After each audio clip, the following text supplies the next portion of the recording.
Hello friends, welcome to my YouTube channel Guru Ramdas educational society. मैं doctor Jagjit Singh आज आपसे lung abscess के बारे में बात करूंगा कि लंग एब्सेस क्या है और लंग एब्सेस को कैसे मैनेज करना है, किस तरीके से मैनेज करना है, वो सब बातें आज हम बात करेंगे। लंग एब्सेस एक कैविटी है जो लंग के अंदर फॉर्म होती है। 2 सेंटीमीटर से शुरू होती है और 5 सेंटीमीटर तक वेरी करती है। 2 से 5 सेंटीमीटर की कैविटी अगर एक सिंगल और एक साइड ऑफ द लंग में दिखाई दे रही है तो वो लंग एब्सेस होने की ज़्यादा संभावना बढ़ जाती है। अब लंग एब्सेस इसके अंदर नेक्रोटिक डेब्रिस और पस भरी हुई है और ये बहुत सी प्रकार की माइक्रो ऑर्गेनिजम्स या माइक्रोबियल इन्फेक्शन से कॉज होती है। 97% केसेस में अगर पेशेंट के लंग के अंदर कोई सिंगल कैविटी है जो नेक्रोटिक डेब्रिस से भरी हुई है, उसको हम बोलेंगे लंग एब्सेस।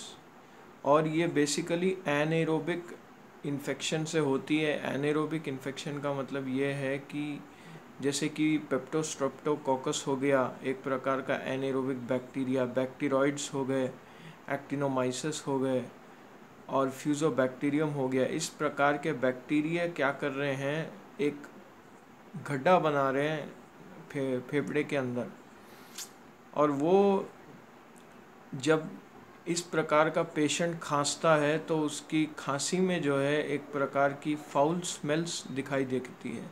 जैसे सल्फ़र डाइऑक्साइड की एक पंजेंट स्मेल होती है, उस तरीके की स्मेल दिखाई दे सकती है लंग एब्सेस के पेशेंट्स में।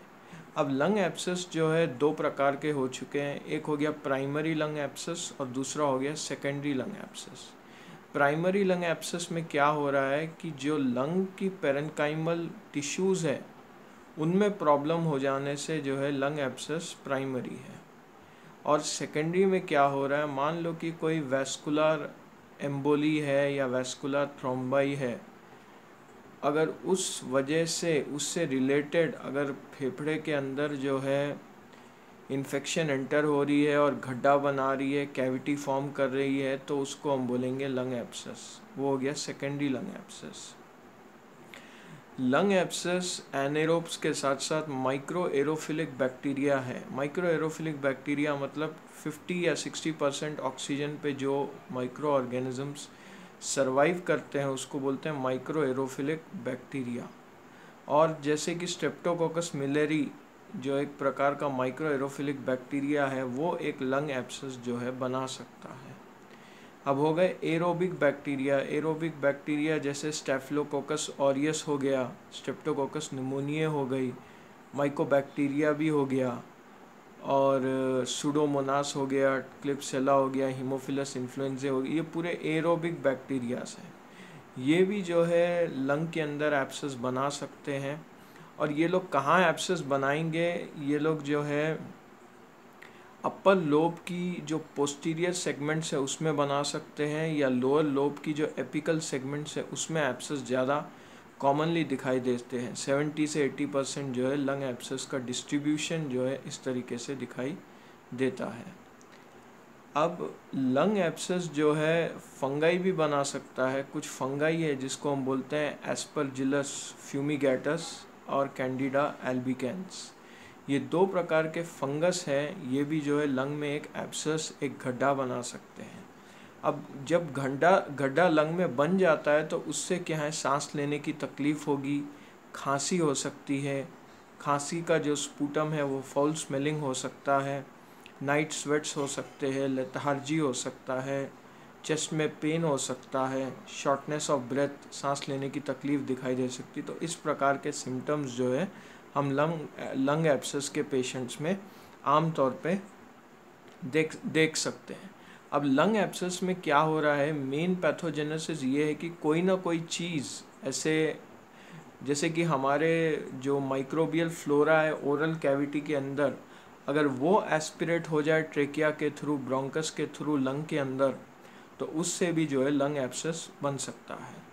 मतलब अगर ओरोफेरिंजियल कंटेंट्स अगर एस्पिरेट हो जाए ब्रोंकस के थ्रू, ट्रेकिया के थ्रू, लंग के अंदर, तो उससे जो है लंग एब्सेस बन सकता है। एस्पिरेशन कब हो सकती है? जब सेडेशन में पेशेंट को हम रखते हैं या एनेस्थीसिया देते वक्त कोई बैक्टीरिया लंग में चले जाए, तो उस तरीके से जो है लंग एब्सेस बनता है।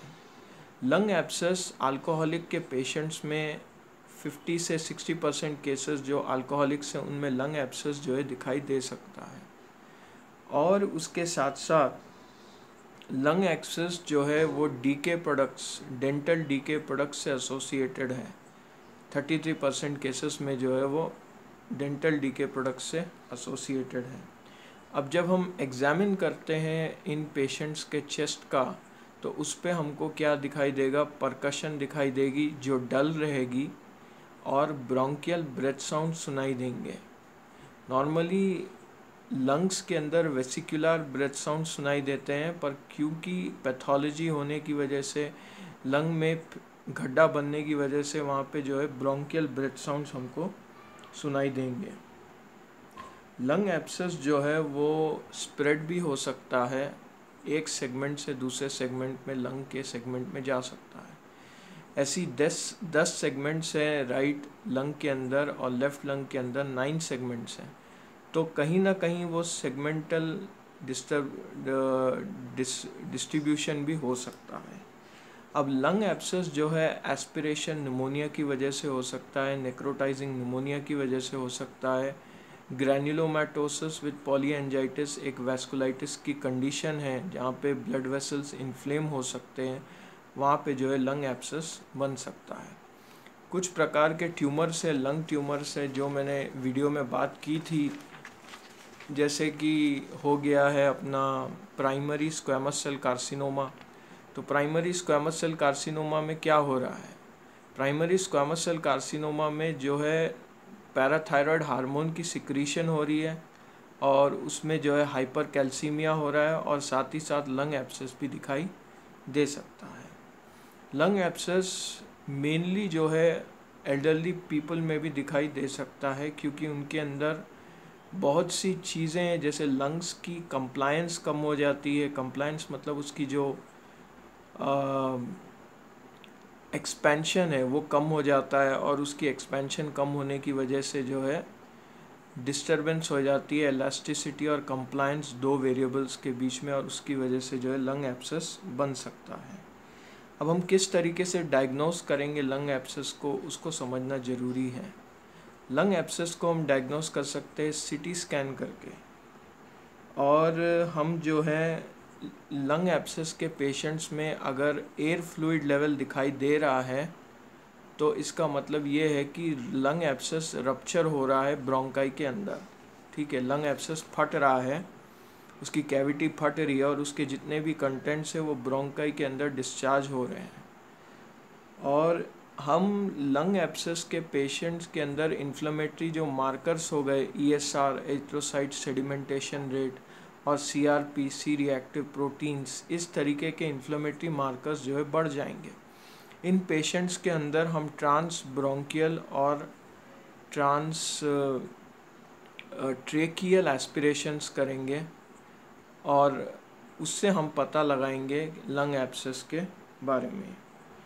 इसके साथ साथ हम जो है फाइब्रो ऑप्टिक ब्रोंकोस्कोपी भी करेंगे। फाइब्रो ऑप्टिक ब्रोंकोस्कोपी बेसिकली हम ये क्या बोलते हैं, एस्पिरेशन को पता लगाने में कर सकते हैं कि ब्रोंकस में कोई चीज़ गई है मुंह से, या कोई एंटीबायोटिक जो दी गई है वो एस्पिरेट हो रही है क्या, या कोई एस्पिरेशन निमोनिया की कंडीशन है क्या, तो वहाँ पे हम फाइब्रो ऑप्टिक ब्रोंकोस्कोपी करेंगे। अब किस तरीके से हम मैनेज कर सकते हैं लंग एब्सेस को? लंग एब्सेस को मैनेज करने का एक ही है, broad spectrum antibiotics plus surgical drainage करना, और अगर ज़्यादा वर्स हो जाए तो रिसेक्शन करके उस चीज़ को निकाल देना।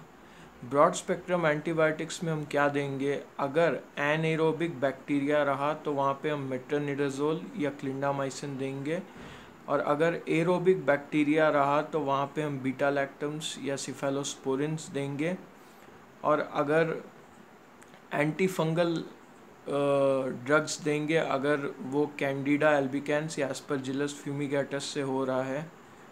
और अगर मिथिसिलिन रेजिस्टेंट स्टैफ ऑरियस है तो उस केस में हम क्या देंगे, वैनकोमाइसिन और लिनाजुलाइड देंगे।